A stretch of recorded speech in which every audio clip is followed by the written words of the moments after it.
Editing and engineering by Jonathan Ian Manser. Music by Christopher Morgan. Check us out on YouTube and iTunes for the shows, and on Facebook and Twitter for updates. Or mods? Hello everyone, and welcome back to the Lost Signals Reviews, Television and Film. Specifically, this year we are doing foreign films. I'm Jonathan Ian Manser, here with Stephen Hermosi. Hello? And Scott Thurlow. Just trying to play imaginary soccer here, man. It's true. So today we are doing Timbuktu, which is a Mauritanian film from, I think, 2014. 2014, yeah. Directed by a Mauritanian by the name of, and I apologize for my mispronunciation in advance. Yes, this is going to be a bit difficult for us also, sorry. Abdurrahmani Sissako. Good enough. Again, sorry. We're uneducated Americans over here. And it is about an Islamic militant group taking over Timbuktu and looking into an Islamic criticism of militant Islam. Rule, yeah. So, Scott, speaking of those two things, do you have a funny logline for us? So I've obviously gone with this is life during jihad, of course, for everyone involved.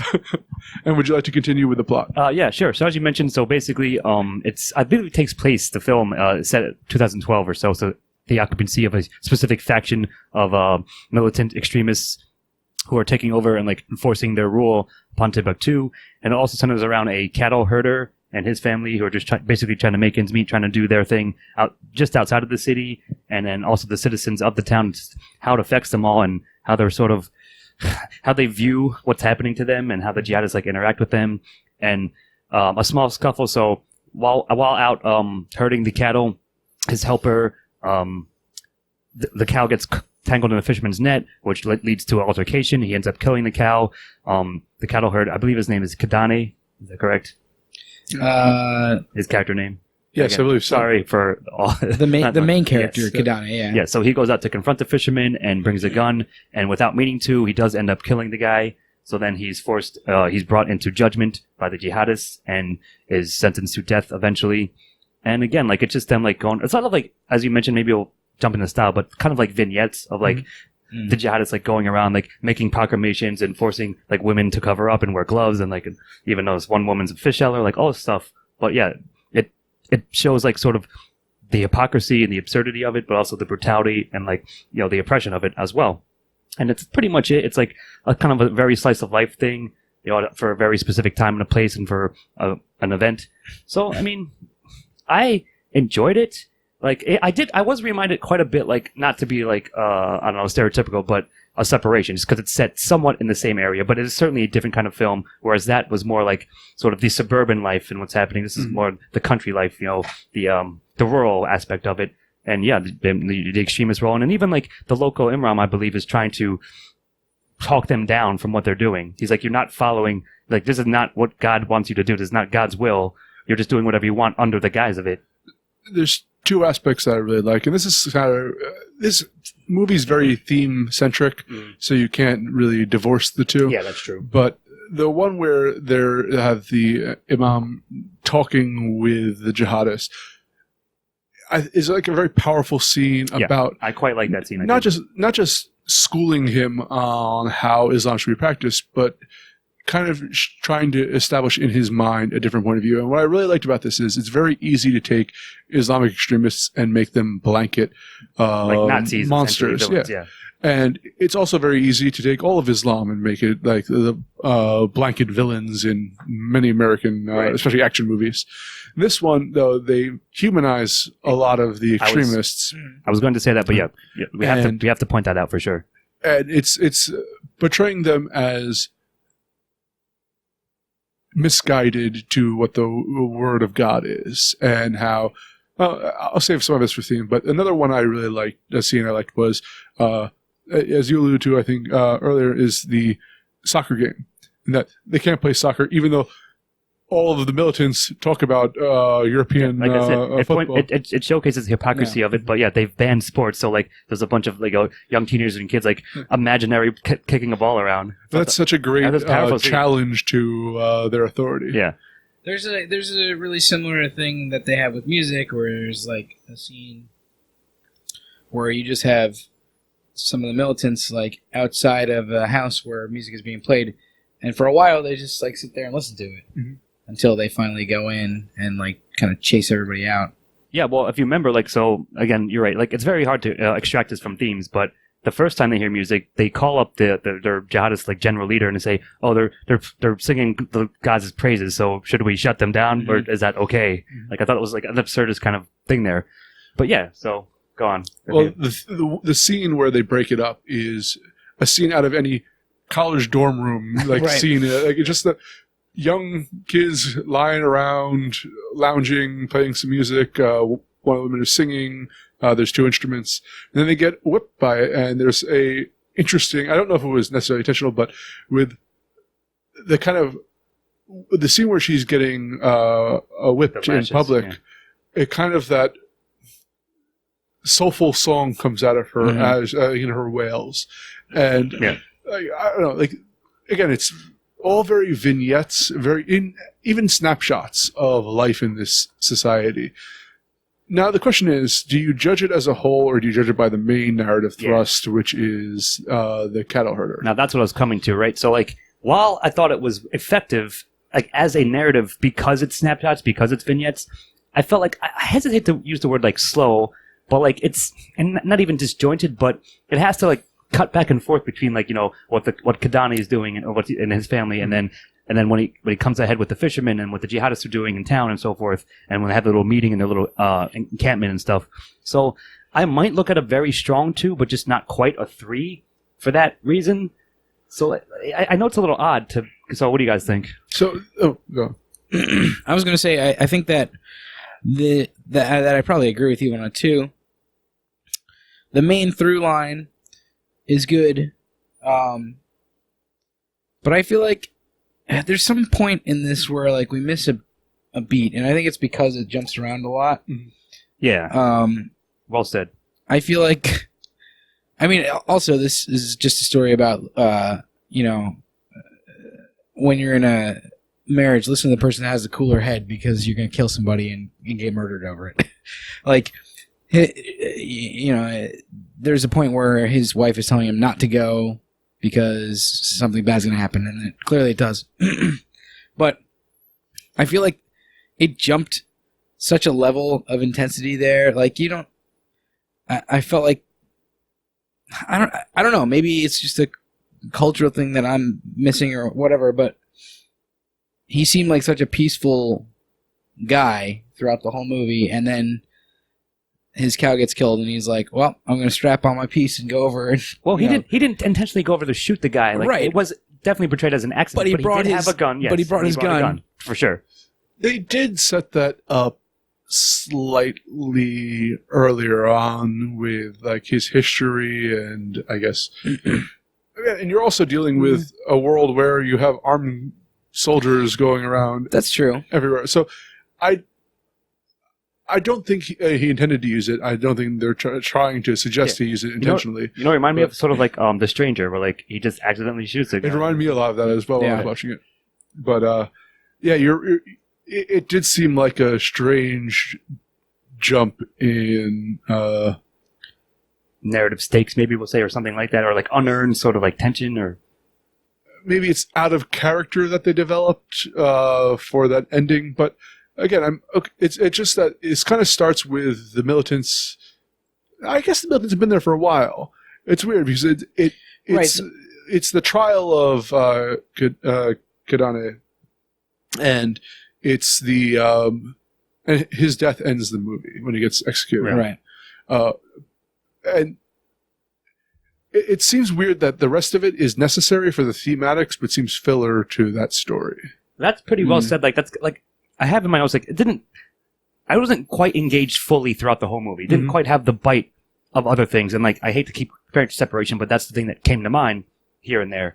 So, like, yeah, I'm just saying, like, I'm looking at a very solid to strong 2, just not quite enough for a 3 because of everything you guys just pointed out. I agree with you. I think I'm there too. Okay, on to be with themes. So, through my teaching, I have met a lot of my students are Islamic. They actually a lot of Bengali students who are follow the faith, and I have a lot of conversation with them about Islam, the perception in the West. So it's very interesting to me to see this perception of a self-reflection of Islam. Yeah. And there's theories in religion about like actions versus spirituality, like ritual and like kind of whether it's more important to follow the ritual or was it more important to be spiritual within oneself. And in a way, I watched an episode of Joe Rogan recently that had Cornel West, who is one of my favorite intellectuals in America, talking about Mike Pence, and he's like, I don't mean to challenge another man's Christianity and going on, but it's a similar argument to what the Imam has with the thing, is that you're doing the actions without the spirituality. He goes that you have to perform a jihad on yourself first, that you shouldn't judge others until you've judged inwards and solved your own sins. And I think that this is really going into it, that the idea is that Islam is a beautiful religion. It has a lot of great aspects to it that I love, and especially it's that it can be very self-reflective.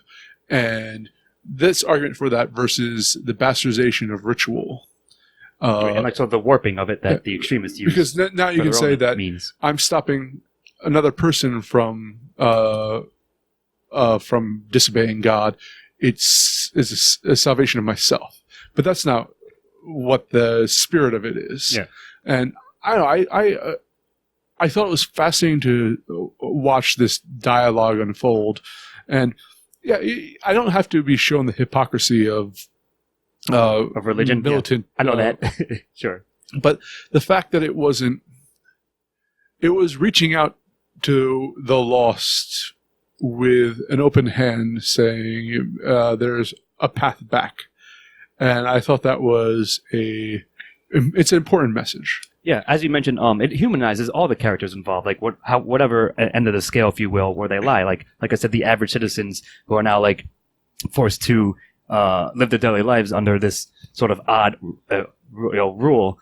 But like, I mean, not odd, but just like an extreme version of it, because many of the citizens were implied to be already, they're already practicing. Yeah. They have a mosque there, and like you said, the imam like tries to talk sense, if you will, like tries to force them to look inward and not just.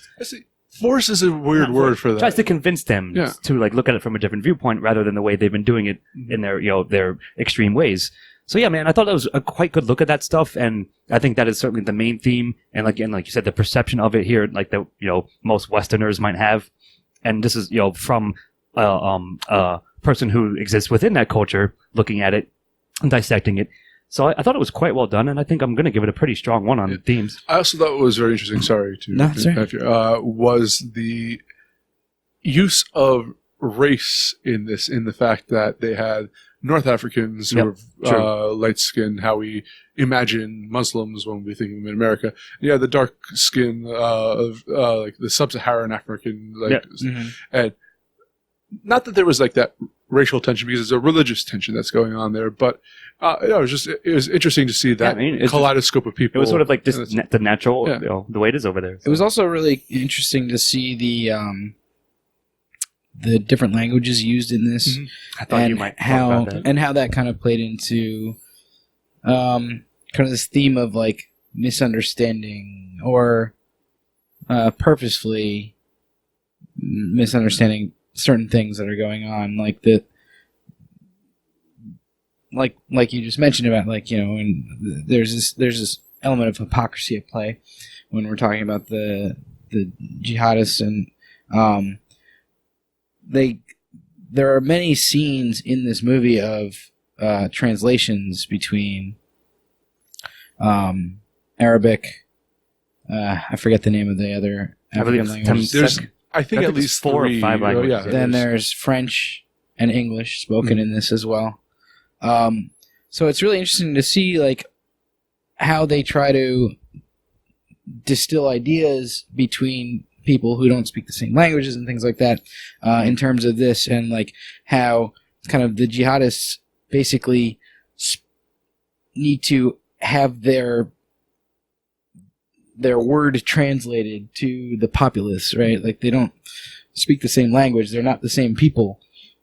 I think that's a really cool point that is pointed out by this type of stuff. The guy out there with the megaphone in multiple languages. I was saying, in Bombali, I believe, was one of them too. He's like, I repeat again, and then in another language.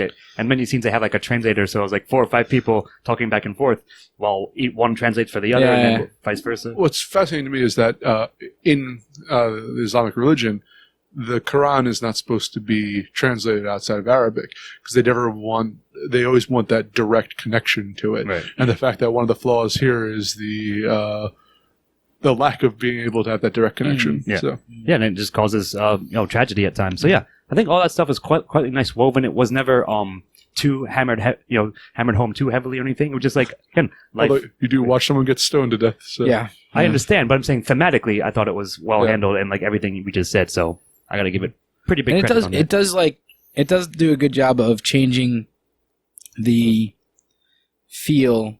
I don't know if this necessarily should go in themes, but like the feel of like, it feels almost at the beginning. It feels almost like there can be some pushback, and by the end of the movie, they're just killing people, burying people and killing them.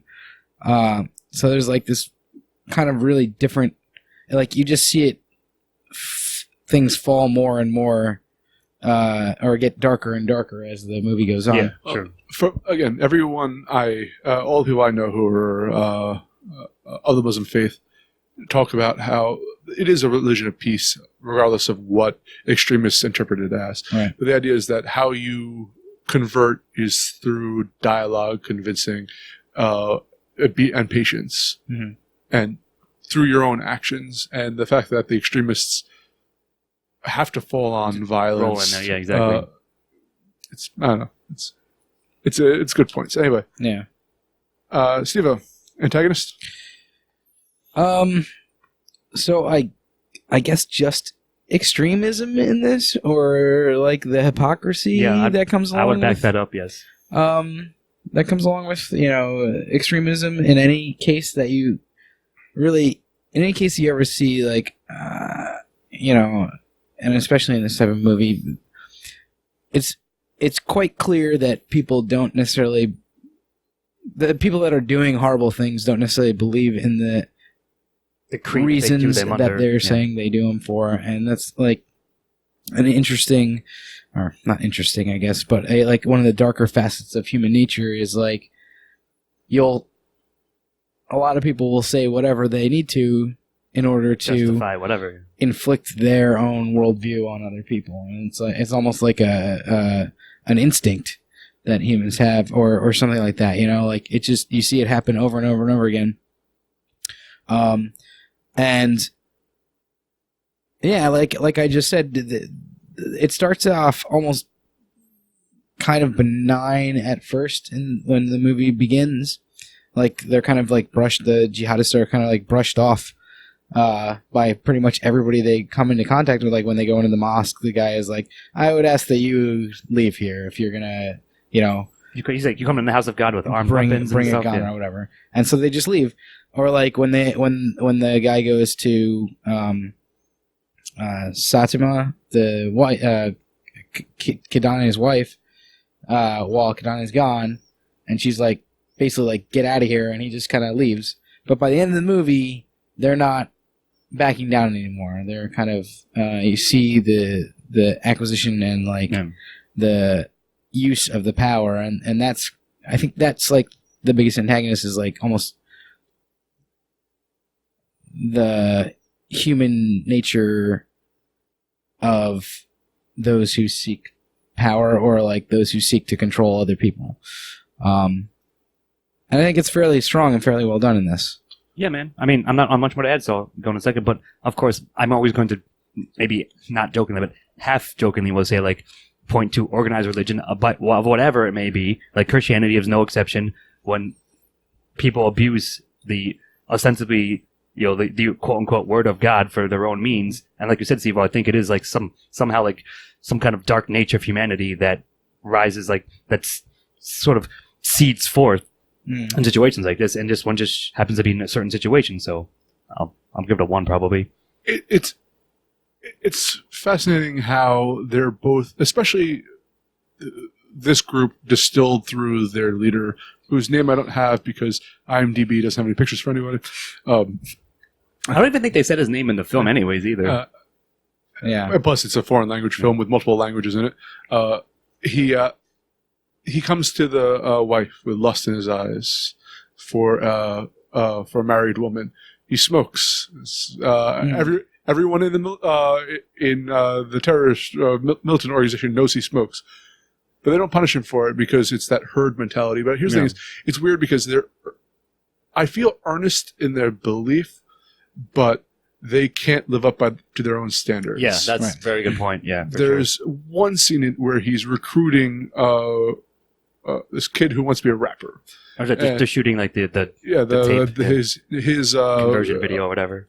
However you would describe it, and he keeps saying like, "I need you to be more earnest about it." But it's the guy who plays it is a very good actor. He says a lot with his eyes. It's almost like he's begging him to not be because for God, but to reinforce like his own beliefs. I don't know. Because they were made so human and so flawed, it was what makes this movie work. Yeah, I agree. Yeah, I think it's a pretty strong one on the antagonist front, and like I said, like Steve said, it covers a lot of ground, and as portrayed by the characters / actors themselves. Okay, Scott, on to you with protagonists. So I guess we'll go with Kadane for the most part, and maybe you could say his family, like his daughter and wife. So I thought he was a fine character. You did point out sort of the oddness of his actions, at least when he goes to confront the fisherman there, like in plot. So like, I don't know, man. Like I don't feel like it was weak or anything, but he almost was like the least interesting part of the film. Now that I've started thinking about it, like he was fine. Yeah, he was like the vehicle, but I mean, you don't follow him the whole time. It cuts away from him for large chunks of the movie. So while he might have been a good like device / vehicle. Right, it's sort of like not even like the audience surrogate or like the closest character to that there is in this film, but and not that again that I felt it was bad or like poorly handled, just maybe like the weakest part. I could be convinced of a 1, but I think I'm coming into it looking at a softest 0 for him, even though he's ostensibly the protagonist. But maybe you have a different thought on it. He is removed from Timbuktu. Yeah. He has his own fiefdom in a sense. He is, yes, they have Muslim faith there, but to me it felt more of the roots of that civilization, of what Africa meant versus what Islam means. And they are compatible in this situation, but they're nomads. They don't even have they follow their cattle on grazing. And again, thematically, he's interesting for what they're talking about, but narratively, exactly as a character, he's okay. I think his wife's stronger in many aspects. I agree with that too. But you said that his family might be considered It depends how you look at it, but I think the film wanted you to think it was him. So well. I consider his family supporting, but I do agree with what you both have said, and I actually like his wife's story better than his. I like both of them as characters, but I think that he's a little bit weak as a main character. Yeah, exactly. I think that his wife's interactions with him and with the other people that she comes into contact with, including his daughter and the main guy who comes to like try and steal her away. I think that that's interesting, and his daughter's interactions with the guy that the little kid that Isan, I believe is his name. So his daughter is Toya, his wife is Sadama, and the kid that runs their cattle is his son. who I don't even know like where he's. I couldn't tell where he's think he from. was, Like he's just a neighborhood kid I or think something. he was like part of the sort of the nomad group that he was with that they roll with. He's not their actual son, but didn't he, like all helps their them. neighbors leave? Like I guess I don't know. No, you see a couple of their There's still neighbors like around. some of them are there. He also mentions that his dad did things like it has more cattle or something like that at one point. Yeah.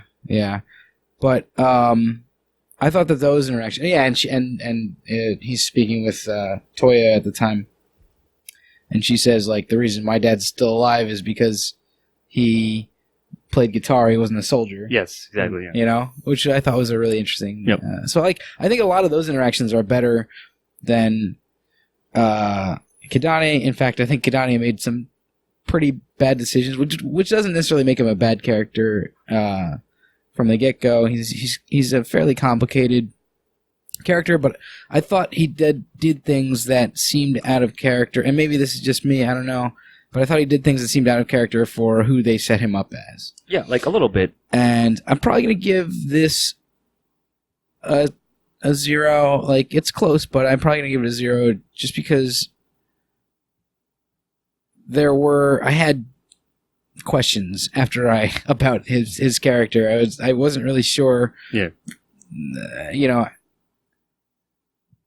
His motivations seemed to like change a little bit, and for not any reason that I could really tell.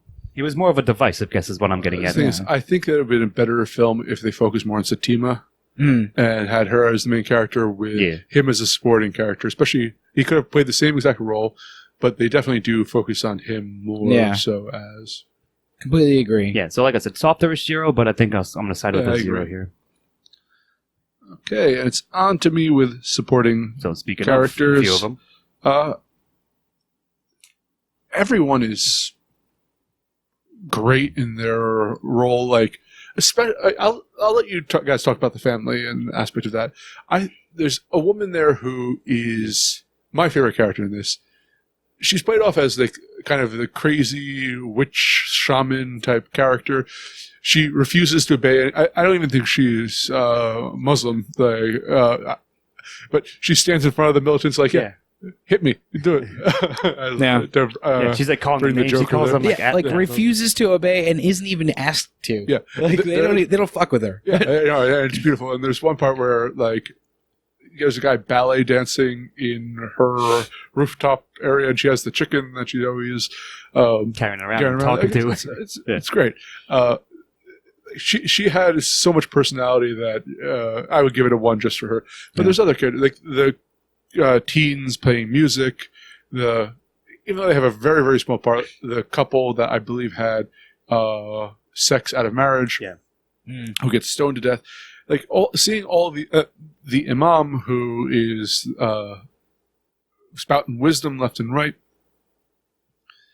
Overall, they really built a good community. It felt very lived in, and you actually felt the stress of them living in this tyranny. Yeah, well, I was going to say like the city itself, like every single citizen basically like would count as a supporting character. And yes, Zabu, I think is the character's name we're talking about. Yeah, she was really entertaining and like interesting, and probably the one that stands out. But yeah, I mean, like I think it all collectively like hold together, and they all do a pretty damn good job. So if you want to talk about Satima and Toy a bit more specifically, Steve-O, like feel free. Yeah, absolutely. I mean, I think I spoke a decent amount about them in the last question, but I thought were really fascinating and had some of the best conversations in this, not only between the two of them, which were good, but Satima has good interactions with Kidane. In fact, I think he's the most interesting when he's talking to his wife. I agree with that, yeah. The most interesting conversations, at least, yeah. Because all of his other conversations are like him just saying that he's not afraid to die over and over and over again, like for the last half of the movie. Which, like, I don't know. I didn't feel like he was saying anything new there, but when he was talking to his wife, there was a true, like, chemistry going on. There was true, like, it felt like a real conversation. And then Toya has this, I think really perfectly projects this, like, childlike view of what's going on without being innocent about it. She knows what's happening, but like you see that she's got like a little bit of a different point of view from her parents, and they're trying to, like, I think, not ruin that for her, basically. And she has this friendship with his son, who's the boy that runs their cattle. That's Pretty terrible at it, actually. really, He's okay, but then he's not great either. really fascinating. Well, I mean, As a shepherd, that is. if you cattle. take their word for it, before we joined the fray, before we started watching, he was great. All I He saw deserves were a whole cattle herd. kind of wandering every. I do want to give a shout. Speaking of, I want to give a shout out to the calf that they named GPS, which Oh, is yeah. the name of their GPS. prize cow. I also wanted to mention the fisherman Right. who gets killed. He's kind of the start, like He's like the kickoff point for a lot of the bad shit that happens to the family. I mean, I don't, like, he's kind of, I guess I won't really give him won't say one way or another. I guess he was fine as an actor, but he didn't really do much. But he was the grumpy old man on this. yeah, exactly. Get off away my from my lawn, fish. you kids. Yeah. But his family actually was interesting when they come and his They were mother, briefly there, but yeah. his mother, like, it comes down to her choice whether or not to kill Kirane, and she says, "Yeah, I don't forgive him," and that's it. So, an interesting character, but like you said, I loved what was her name, Sabu, and I really like the family characters and Isan, and some of the jihadists really interesting as well. The guy who the driver and the guy who has him driving, like, the driver is teaching him how to drive as they go out, like, as they go wandering. And by the way, they're driving in Toyota trucks. By the way, so it was like a kind of like a funny little like. They have kind of interesting joke. conversations, as we alluded to, that, like, kind of hints at the hypocrisy of what's going on. It's like, there's one point where the driver's like, the guy wanders off and comes back, and the guy's like, "I know you smoke. Everybody knows you smoke. You don't have to go hide from me." And the leader guy goes, "Who told you I smoke?" And that's it. Like, it's like, don't ask any more questions, basically.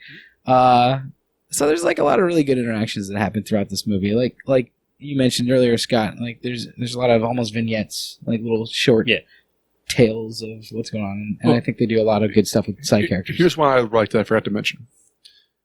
It's good acting here too, with the mother and daughter and the militants who want to take the daughter as a wife. Mm-hmm. And she's like, "Look, her father's not here. This is very inappropriate."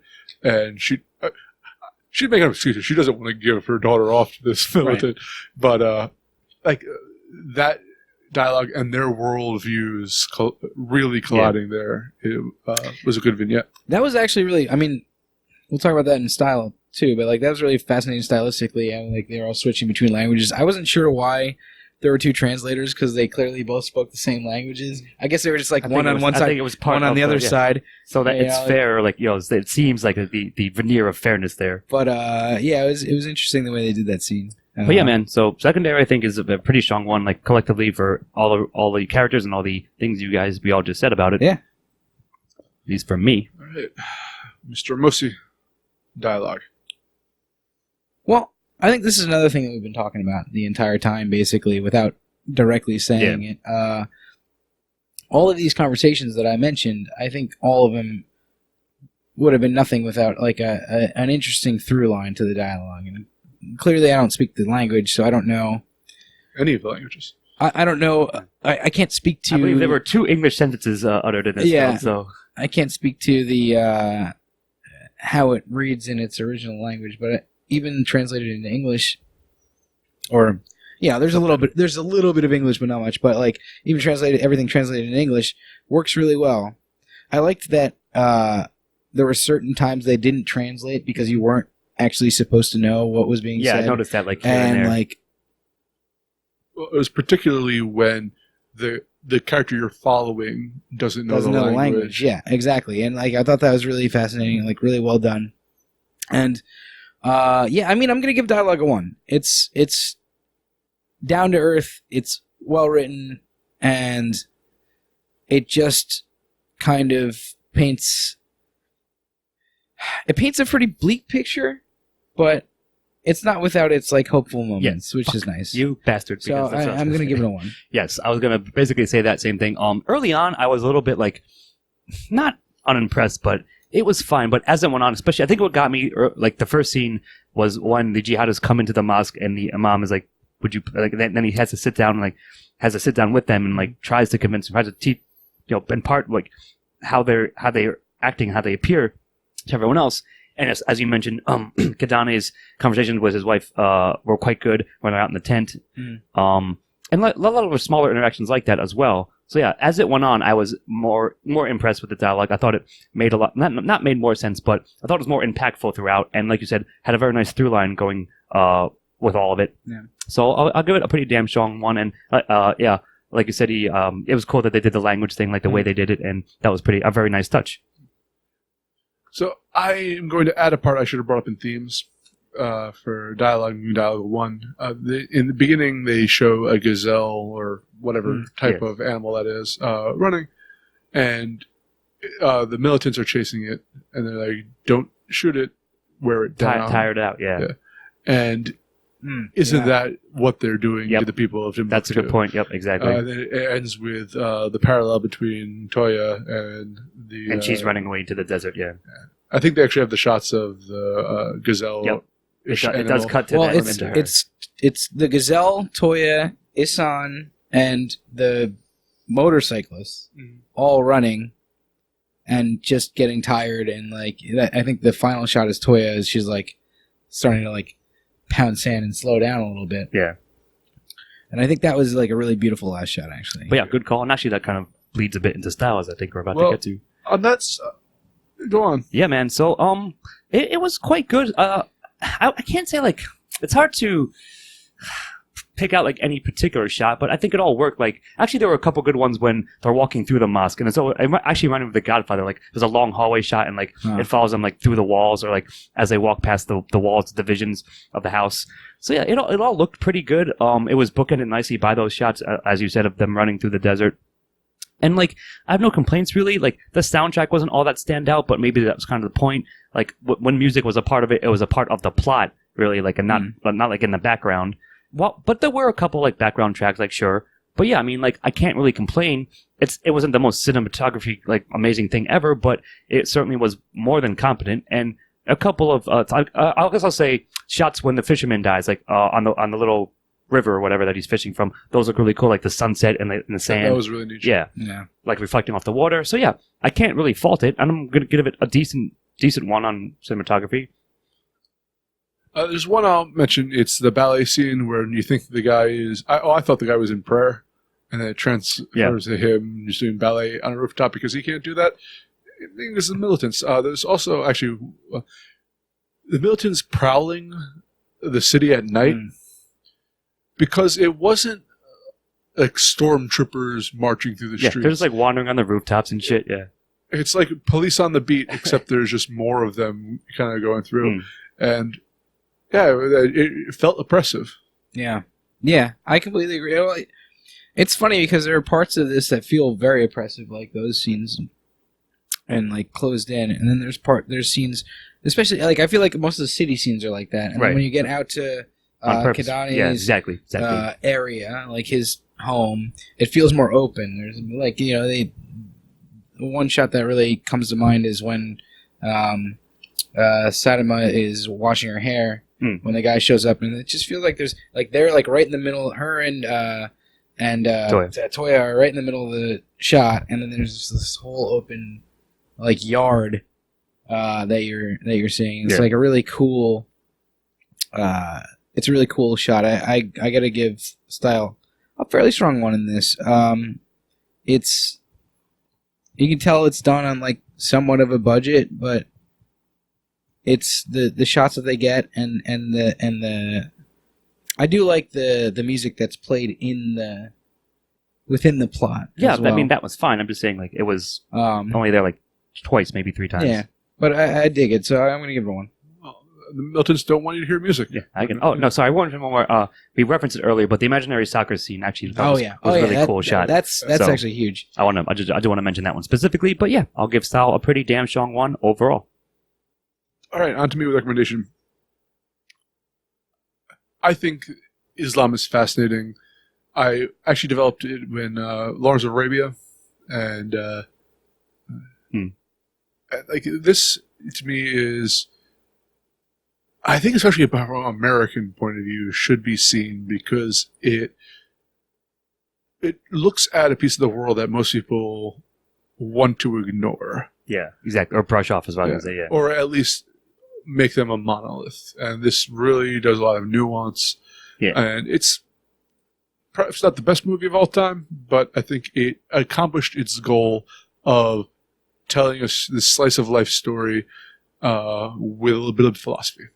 Yeah, I mean, I pretty much agree. Like you said, we're trying to expand horizons, as we've been saying throughout the season of doing foreign films, and I think this is probably one of the better ones, while not the best. It's also like a short enough film. It's about an hour and a half and change, so you can get through it. But yeah, I think it deserves a watch. And like you said, it's a interesting and different look at this kind of stuff that you don't often get from here, in our native land, if you will.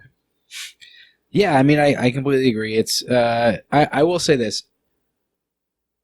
A lot of people that I know probably wouldn't be able to get into this movie.